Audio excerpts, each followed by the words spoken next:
أعلنت شركة GNV الإيطالية المتخصصة في الرحلات البحرية بين المغرب وإسبانيا وإيطاليا عن طرح تذاكر السفر لسنة 2024 للبيع بشكل رسمي على موقعها الرسمي، بما فيها الخطوط البحرية المتعلقة بميناء طنجة المتوسط والناظور.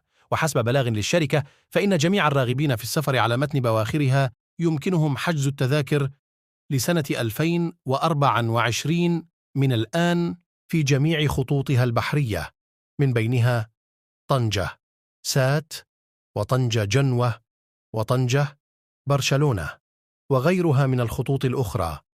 وأضافت الشركة في بلاغها أن مقتنيي تذاكرها يمكنهم إلغاء الحجوزات دون أي خصم، وذلك 14 يوما قبل موعد الرحلة.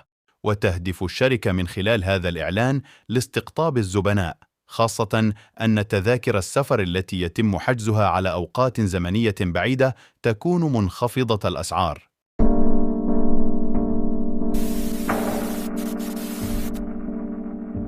كانال نوستالجي.